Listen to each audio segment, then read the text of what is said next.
Shalom. Kami dari Departemen Pelayanan Anak-anak Konferensi Jawa Kawasan Timur membagikan renungan 100 hari berdoa yang dibawakan oleh anak-anak sekonferensi Jawa Kawasan Timur. Marilah kita mengikuti setiap hari dengan harapan menjadi berkat bagi kita semua. Tuhan memberkati. Pagi teman-teman, bagaimana kabarnya? Kembali lagi dengan saya Alisha Nikolisida Putar. Hari ini kita bertemu kembali pada program 100 hari berdoa pada hari yang ke-78. Baiklah, sebelum memulai renungan ini, kita tunduk kepala dan berdoa. Bapa kami yang di surga, kami panjatkan puji syukur kepadamu atas kasih dan kemurahan-Mu kepada kami. Saat ini kami mau mendengarkan renungan, kiranya Engkau membuka pikiran dan hati kami untuk mengerti apa yang dipelajari pada firman-Mu hari ini. Terima kasih Tuhan, dalam nama Tuhan Yesus kami berdoa dan mengucap syukur. Amin. Judul renungan pada hari ini adalah saatnya untuk melepas khawatir dan percaya saja. Cerita ini bercerita tentang seorang ibu yang baru melahirkan anak bayi laki-laki pertamanya. Anak bayi laki-laki pertamanya ini memiliki fisik yang sempurna dan tubuh yang sehat. Karena belum berpengalaman, ibu ini pun membaca banyak buku tentang masalah yang akan terjadi pada saat pertama-tama merawat seorang bayi. Seiring waktu, ibu ini pun membaca lebih banyak buku. Ia pun dikenalkan dengan sindrom kematian bayi mendadak. Ia pun mencari informasi lebih dalam di internet. Ia membaca artikel tentang kesaksian pribadi orang tua yang kehilangan bayinya. Ia pun tertuju pada satu artikel tentang untuk tidak menaruh barang di box bayi seperti selimut atau boneka.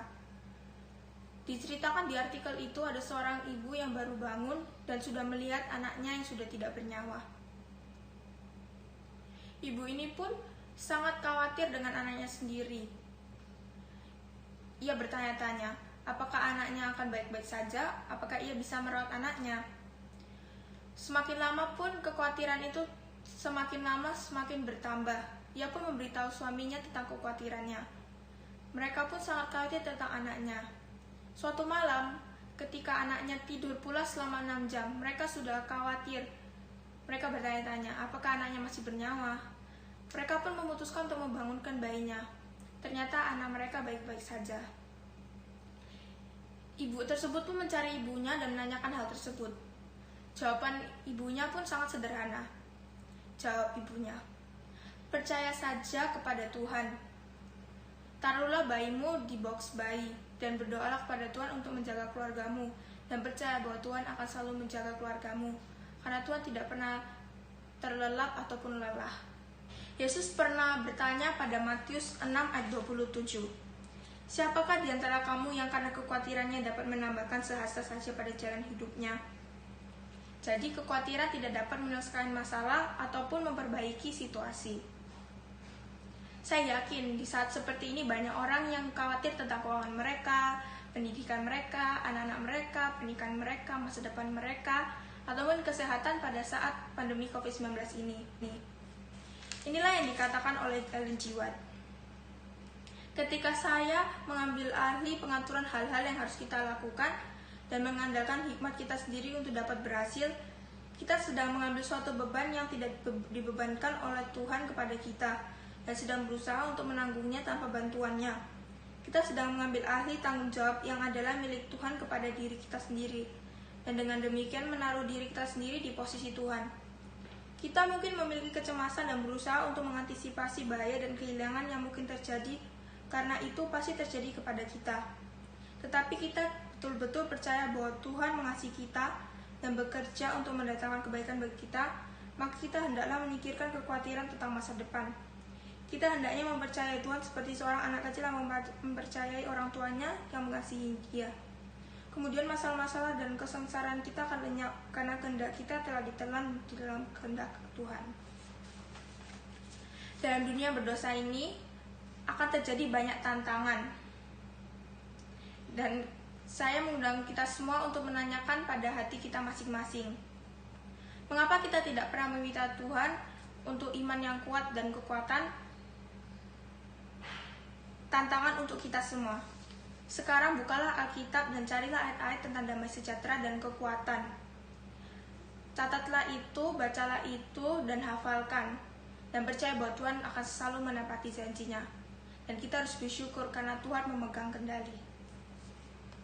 Sebelum menutup renungan ini, mari kita tunduk kepala dan berdoa. Bapa kami yang di surga, terima kasih atas renungan-Mu yang indah ini, yang mengajar kami untuk tetap menyerahkan segala kekhawatiran dan kecemasan kami kepadamu. Kiranya Engkau memberikan kami iman yang lebih kuat dan kebenaran, terutama pada saat krisis pandemi COVID-19 ini. Kiranya Engkau juga memberkati anggota jemaat yang mengoperasikan taksi di Panawa City, karena layanan ini sebagai salah satu pengaruh di sana. Kiranya Engkau juga menyertai penginjilan BWA di Uni Nigeria. Kiranya Engkau juga memberkati masing-masing keluarga kami, mama, papa, kakak, dan adik, untuk tetap setia dan percaya kepada Tuhan. Kami juga mendoakan orang yang belum mengenal Yesus sebagai juru selamat mereka pribadi. Kiranya Engkau tarik mereka dan membuat mereka bertobat. Terima kasih Tuhan, ampuni dosa kami, dalam nama Tuhan Yesus kami berdoa dan mengucap syukur. Amin. Terima kasih, Tuhan memberkati.